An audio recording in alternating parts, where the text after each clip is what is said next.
जय श्री राधा कृष्ण।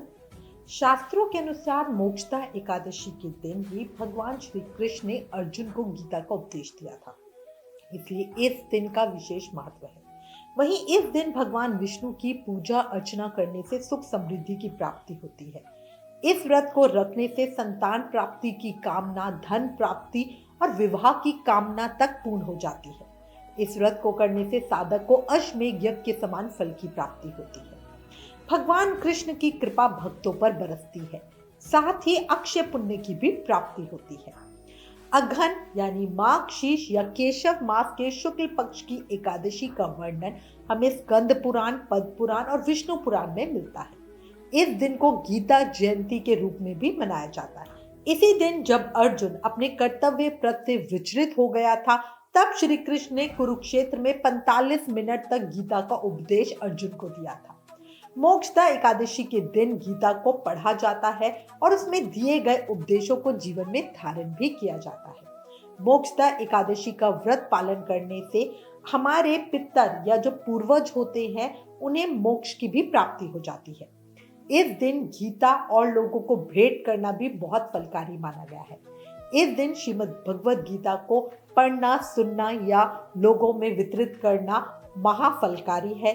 विष्णु पुराण में यह भी कहा गया है कि मोक्षदा एकादशी व्रत हिंदू वर्ष में अन्य जो 23 एकादशी व्रत है, उनके संयुक्त लाभों के बराबर फल देने वाली है और इसी कारण ये व्रत रखना बहुत ही फलदायी है। अब आज आपको इस वीडियो में अति पावनी, पुण्य फल देने वाली, जीवन को कष्ट मुक्त करने वाली, हमारे पितरों को मोक्ष दिलाने वाली, हमें पितृ दोष से मुक्ति दिलाने वाली महाफलदायी मोक्षदा एकादशी व्रत की 2 पौराणिक कहानी सुनाती हूँ। कथा सुनने से पहले हाथ में तिल, फूल और दक्षिणा ले लें, फिर प्रेम भाव और मन से कथा को सुनें। कथा सुनने के बाद भगवान को प्रणाम करें, पूजा में हुई किसी भी गलती के लिए क्षमा याचना किए और हाथ में लिए हुए तिल, फूल और दक्षिणा उनके सामने ही छोड़ दें। तो चलिए अब मन में श्री हरि विष्णु को धारण करते हुए कथा का आनंद लेते हैं। बोले लक्ष्मी नारायण भगवान की जय, एकादशी माता की जय।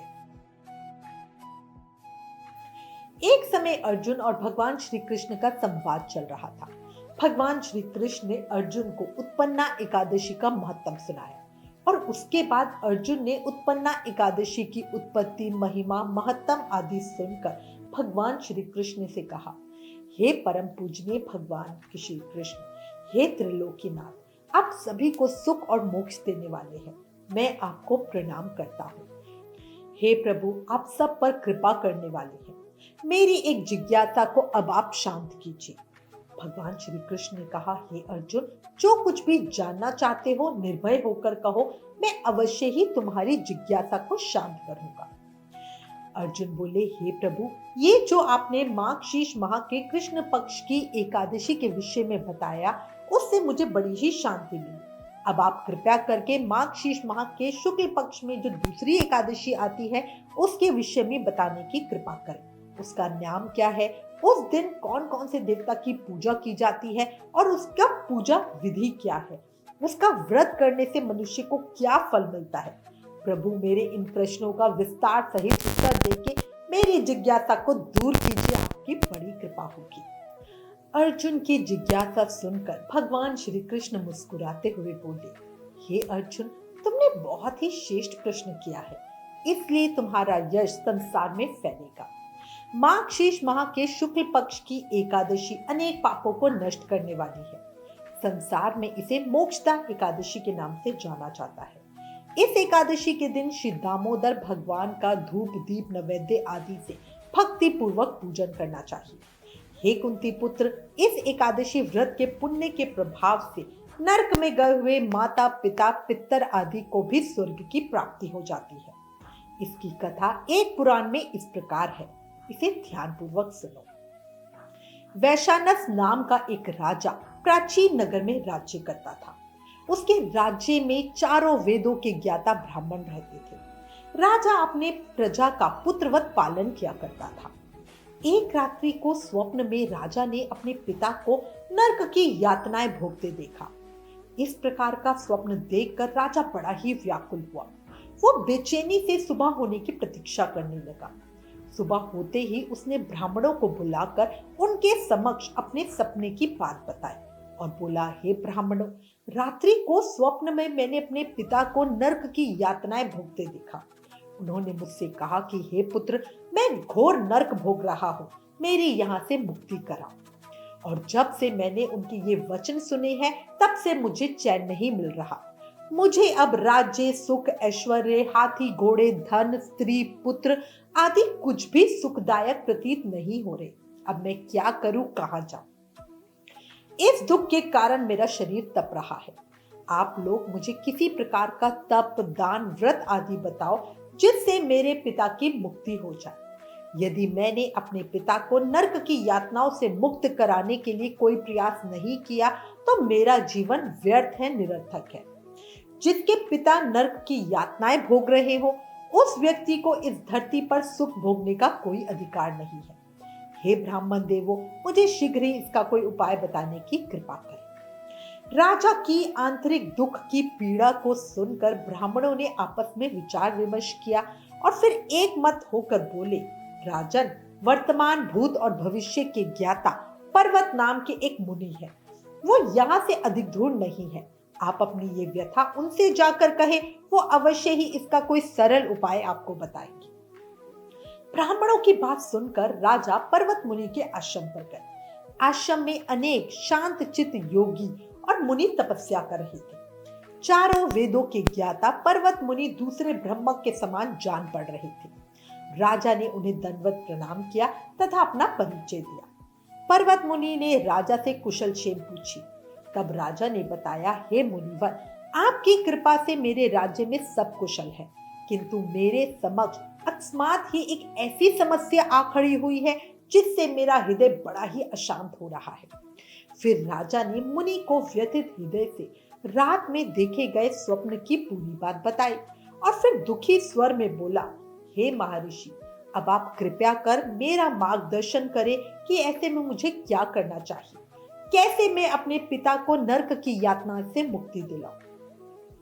राजा की बात पर्वत मुनि ने गंभीरता पूर्वक सुनी, फिर नेत्र बंद कर भूत और भविष्य पर विचार करने लगे। कुछ देर गंभीरता पूर्वक चिंतन करने के बाद उन्होंने कहा, हे राजन, मैंने अपने योग बल के द्वारा तुम्हारे पिता के सभी कुकर्मों का ज्ञान प्राप्त कर लिया है। उन्होंने पूर्व जन्म में अपनी पत्नियों में भेदभाव किया था। अपनी बड़ी पत्नी के कहने पे आकर उन्होंने अपनी दूसरी पत्नी को ऋतुदान मांगने पर भी नहीं दिया। उसी पाप कर्म के फल से तुम्हारे पिता नरक में गए हैं। ये जानकर राजा ने याचना भरे स्वर में कहा, हे ऋषिवर, मेरे पिता के उद्धार का आप कोई उपाय बताने की कृपा करें।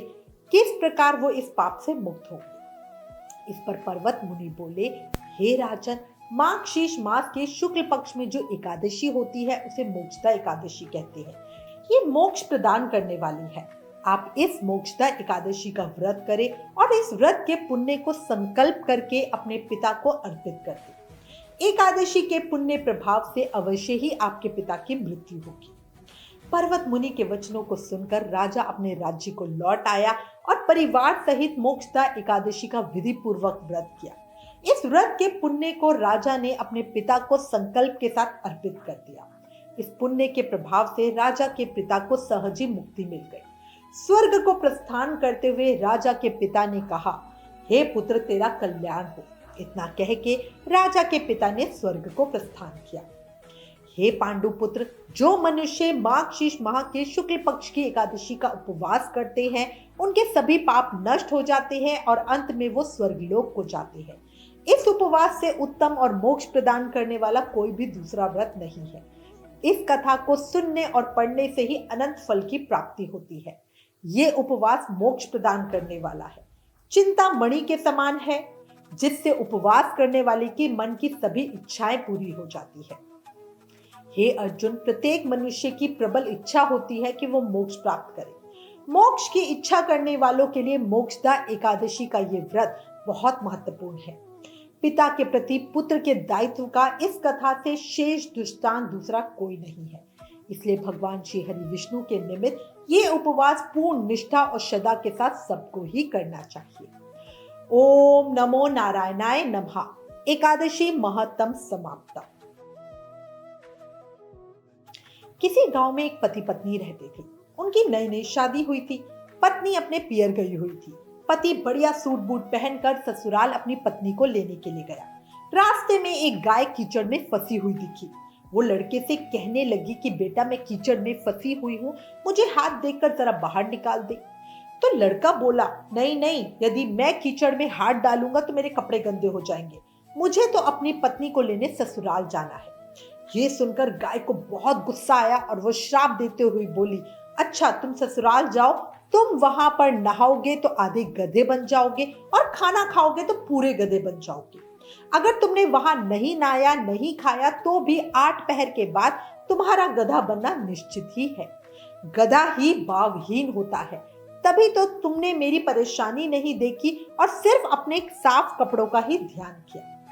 लड़के ने गाय की बात अनसुनी कर दी और ससुराल की तरफ चल गया। उसके मन में कहीं ना कहीं कुछ ना कुछ डर तो था ही कि कहीं गाय की बात सच ना हो जाए। वो सोचते सोचते ससुराल पहुंच गया। वहां उसके सारला बोला, जीजा जी चलो पहले आप नहा धो के खाना खा लो। वो बोला, मैं नहीं नहाऊंगा। सब बोले, ठीक है, जैसी आपकी मर्जी, नहीं नहाना तो मत नहाओ, आप खाना तो खा लो। उसने खाने से भी मना कर दिया। अब सब परेशान हो गए, सोचने लगे नया नया जीजा है, कुछ बुरा ना लग जाए, वो ऐसे मना क्यों कर रहा है, ना नहा रहा है ना खा रहा है। अब उसकी पत्नी उसके बाद प्यार से आई और पूछी, क्या हुआ, क्यों नहा भी नहीं रहे हो, खा भी नहीं रहे हो। पत्नी की बात सुनकर जो पति थे वो बोले, और जो गाय की बात हुई थी उसने अपनी पत्नी को सारी बात बोल दी और बोला, मुझे गाय के श्राप से डर लग रहा है, अगर मैं नहाऊंगा तो आधा गधा बन जाऊंगा और खाऊंगा तो पूरा ही गधा बन जाऊंगा। अब उसकी पत्नी ने सुना तो वो भी डर गई, बोली, ये कलयुग है, ऐसा कोई श्राप नहीं लगता, आप आराम से नहा लो और खाना खा लो, कोई परेशानी हुई तो मैं वचन देती हूँ, मैं आपका साथ दूंगी। अब अपनी पत्नी की बात सुन के लड़के को थोड़ा सुकून मिला और वो नहाने के लिए तैयार हुआ। नहा के आया तो आधा गधा बन गया, खाना खाने बैठा तो पूरा ही गधा बन गया। सब उसको गधा समझकर भगाने लगे तो जो उसकी पत्नी थी वो बोली कि नहीं, इन्हें मत मारो, ये मेरे पति हैं, इन्हें गाय का श्राप लग गया है इसलिए ये गधे बन गए हैं। पत्नी बोली कि आप मुझे इन्हीं के साथ विदा करो। अब उस गधे के साथ उसे विदा कर दिया गया क्योंकि लड़की इतनी जिद कर रही थी। अब वो गधे को लेकर एक जगह झाड़ के नीचे डेरा डाल के बैठ गई। दिन भर मेहनत मजदूरी करती और बाना आने जो उसको पैसे मिलते उसे गधे पे ही खर्च कर देती और 4 आने खुद पर खर्च करती। बोझा ढोती तो गधे पर न डालकर खुद ही ढोती। इस तरह वो रोज अपनी मेहनत करती। अब उसी के दूर थोड़ी दूर पे राजा का महल था। रानी महल की खिड़की से रोज ये नजारा देखती और सोचती कि इसे ऐसा कौन सा दुख है, ये ऐसा क्यों कर रही है। एक दिन उसने दासी को उसके पास भेजा और उसे महल में बुलवाया और पूछा कि तुम ऐसा क्यों करती हो। तब वो बोलने लगी कि आप पहले वचन भरो कि मेरी मदद करोगी तो मैं आपको सारी बात बताऊंगी। रानी ने वचन भरा और बोला, बहन मैं वचन भरती हूँ, तुम्हारी मदद जरूर करूंगी। अब रानी की बात सुनकर जो पत्नी थी उसने सारी बात रानी को बता दी और बोला, इस वजह से मेरे पति गधे बन गए हैं। अब रानी ने पूछा कि इसका कोई उपाय है क्या। तब वो बोली, अगर किसी ने 24 एकादशियों का व्रत किया हो और वो संकल्प के साथ अपने 24 एकादशी का व्रत का जो पुण्य है मेरे पति को दे दे तो मेरे पति पहले की तरह ही ठीक हो जाएंगे। रानी ने सारी बात राजा को बताई। राजा ने राज्य में ऐलान करवा दिया कि 24 एकादशी जिसने भी की हो वो राज दरबार में आए। तब एक बुढ़िया को लाया गया। जैसे ही बुढ़िया ने संकल्प करके एकादशी देती हुई नहाती है तो उसके नहाने का पानी उस गधे पे गिरता है, वैसे वैसे गधा लड़के के रूप में आने लगता है। बुढ़िया लालच करके एक एकादशी अपने पास रख लेती है तो उसका एक कान गधे का रह जाता है। सब कहते हैं कि ये क्या हुआ। तब बुढ़िया कहने लगी कि मैं भूखी प्यासी मरी, सो एक एकादशी तो मेरे पास रहने लो। तब सबने कहा, नहीं, तुमने संकल्प किया है तो सारी एकादशी इस लड़के को दे दो, वरना ये पूरी तरह लड़का नहीं बन पाएगा। अब उस बुढ़िया ने सारी एकादशी का पुण्य उस लड़के को दे दिया और वो गधा पूरी तरह लड़का बन गया। राजा ने जब एकादशी व्रत के पुण्य प्रताप को देखा तो पूरे राज्य में ढिंढोरा पिटवा दिया कि जिससे बन पड़े वो एकादशी व्रत जरूर करे। एकादशी जैसा दूसरा कोई व्रत नहीं है और ये बिल्कुल सच है। एकादशी व्रत को सभी व्रतों का व्रत राज कहा जाता है। व्रतों में शिरोमणि इसीलिए कहा जाता है क्योंकि बैकुंठ धाम की ये प्राप्ति कराने वाला है, भोग और मोक्ष दोनों देने वाला है, पापों का नाश करने वाला है। एकादशी के समान कोई व्रत नहीं। सभी व्रत सभी दान से अधिक फल एकादशी व्रत करने से मिल जाता है। जिस प्रकार देवताओं में भगवान विष्णु, प्रकाश तत्वों में सूर्य, नदियों में गंगा प्रमुख है, उसी तरह व्रतों में सर्वश्रेष्ठ व्रत एकादशी व्रत को माना गया है। इस तिथि को जो कुछ दान किया जाता है, भजन पूजन किया जाता है, वो सब भगवान श्री हरि के पूजित होने पर हमारे को पूर्णता देता है। संसार के स्वामी सर्वेश्वर श्री हरि पूजित होने पर भी संतुष्ट होकर प्रत्यक्ष दर्शन तक दे देते हैं। एकादशी वाले दिन किया हुआ कोई भी पुण्य कर हमें अनंत फल देता है और मनुष्य के 7 जन्मों के सभी पापों का अंत करता है। हे भगवान विष्णु, हे माँ लक्ष्मी, हे एकादशी माता, इस कहानी को कहते सुनते हुकारा भरते सब पर अपनी कृपा बनाए रखना, अपना आशीर्वाद और भक्ति देवाना। जीवन में सुख हो, शांति हो, संपन्नता हो, सौभाग्य हो, भक्ति हो। बोलो लक्ष्मी नारायण भगवान की जय, एकादशी माता की जय।